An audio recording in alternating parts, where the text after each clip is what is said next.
Récit fondateur, croyances et citoyenneté dans la Méditerranée antique au premier millénaire.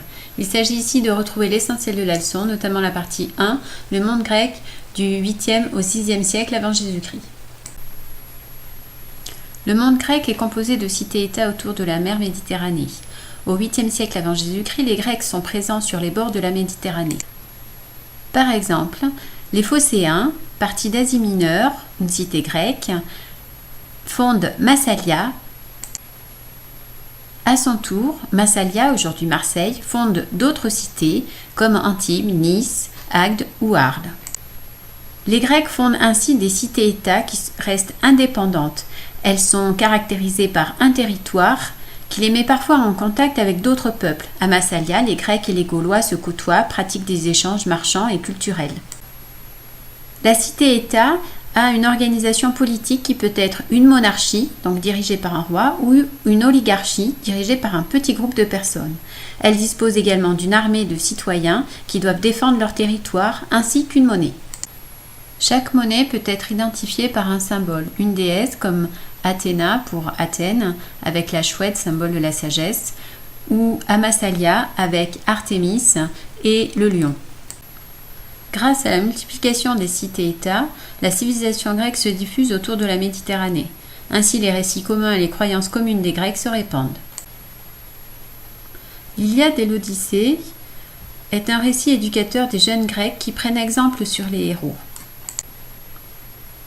Les mythes fondateurs et la religion polythéiste sont partagés et participent à l'unité du monde grec tout autour de la Méditerranée.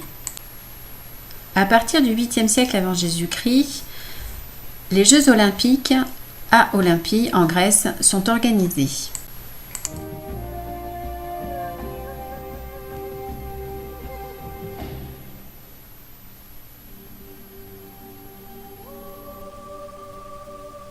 Aménagé autour des installations sportives et du sanctuaire dédié à Zeus, le site d'Olympie accueillit pendant plus de 1000 ans des athlètes et des spectateurs venus de Grèce et des contrées avoisinantes.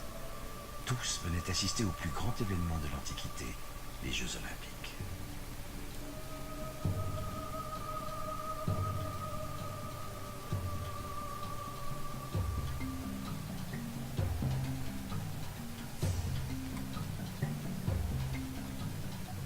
Le stade d'Olympie fut le théâtre des premiers Jeux olympiques antiques en 776 avant Jésus-Christ. Les hommes venaient s'y affronter au cours d'épreuves sportives. Les gradins qui bordent la piste pouvaient accueillir environ 40 000 personnes. Les athlètes passaient par cette partie voûtée, vestige d'un tunnel, pour rejoindre le stade.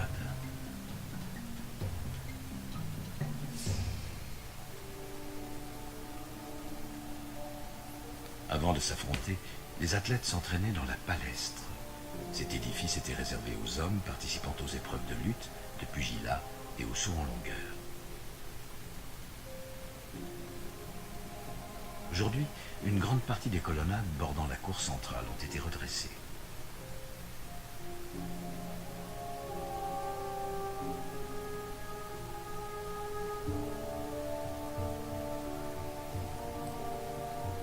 À proximité, le temple d'Héra, l'un des plus anciens temples de Grèce, était le lieu où les couronnes des vainqueurs étaient confectionnées. Au cœur d'Olympie, le principal bâtiment du sanctuaire était le temple de Zeus. Il abritait l'une des 7 merveilles du monde, la statue de Zeus. D'or et d'ivoire, cette œuvre colossale sculptée par Phidias dans les années 430 avant Jésus-Christ mesurait 14 mètres de haut.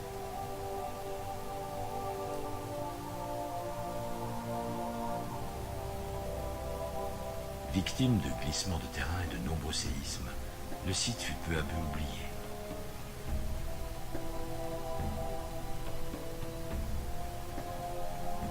Lieu de départ de la flamme olympique, ce site figure au patrimoine mondial de l'UNESCO depuis 1989. Mais le monde grec est aussi divisé par des rivalités entre les cités. D'une part, les guerres médiques opposent Grecs et Perses au 5e siècle avant Jésus-Christ, puis ensuite la guerre du Péloponnèse oppose Athènes et Sparte.